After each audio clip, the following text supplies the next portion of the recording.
A few years ago, there was a very significant pastors' meeting in Boston, Massachusetts. It was not a meeting of Seventh-day Adventist pastors. These pastors were evangelical pastors, and they were coming from all over the United States, 300-400 pastors. One of the pastors from Chicago was on an American Airlines flight. He was sitting on the aisle. And as he was sitting on the aisle, there was nobody in the middle seat, and there was a man sitting at the window seat, and the plane took off, and this man, pastor, going to the pastors' meeting, sitting on the aisle, looked across, and he saw the man at the window praying. And he thought to himself, great, I've got a Christian seatmate, but I don't want to intimidate him too much and tell him I'm a pastor. So I'm so thankful that I have somebody that's a Christian. So he looked over, the man prayed for a while, and he prayed, and the pastor looked over and he said, you know, I'm just wondering, you must be a Christian. I saw you praying, and I'm a Christian too. And the man looked up with a very scowly-looking face, and he said, what are you talking about? I'm not a Christian. Are you so arrogant you only think Christians pray? Well, the pastor did not quite know what to say, and sometimes, you put your foot in your mouth, you kind of say the wrong thing. So the pastor looked at him, he said, well, if you're not a Christian, who are you and what are you praying about? And the man said, I'm a Satanist. I'm a Satanist. And I've been praying. And I'll tell you what I'm praying about. You may not be aware of this, but there's a pastor's meeting in Boston.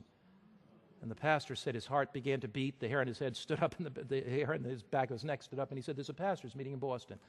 And I am meeting with a group of Satanists because we believe that Christianity is a relic of the Dark Ages. And when you look at the Crusades and all the brutal persecution, he said Christianity hasn't done anything good for the world, which is a total lie, of course. But he said, I am meeting with a group of Satanists, and we're going to pray that disunity will come into that pastor's meeting. We're going to pray that divorce will take place among those pastors. We're going to pray that their kids will be lost. And I'm meeting with 300 to 400 Satanists.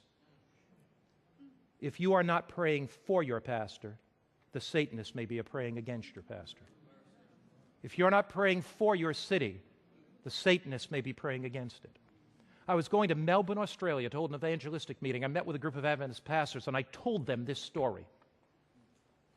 At the end of my series on prayer, in which I urged Adventists to be praying and seeking God, at the end of that, the coordinator of my evangelistic meetings, an Adventist pastor, stood up and he said, I have to speak to all these pastors. He said, my wife was on a train the other day here in Melbourne, Australia. It was noon. She looked, saw somebody praying.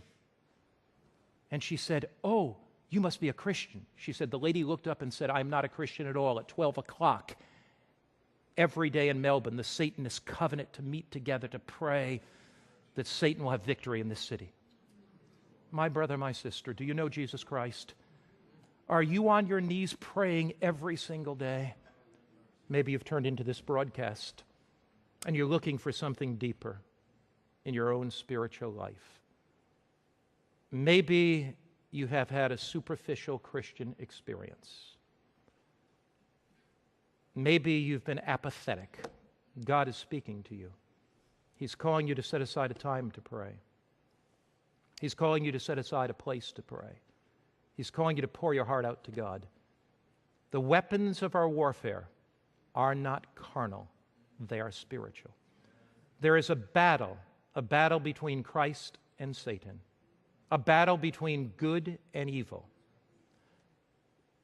We cannot win that battle without the divine power of the living God filling our lives. Will you commit your life right now to earnest intercession? Will you say, Jesus, I don't want the superficial. I don't want an external Christian experience. I want something deep. And each day I'll meet you at the time of prayer. Each day I'll meet you at the place of prayer. Will you bow your heads with me just now?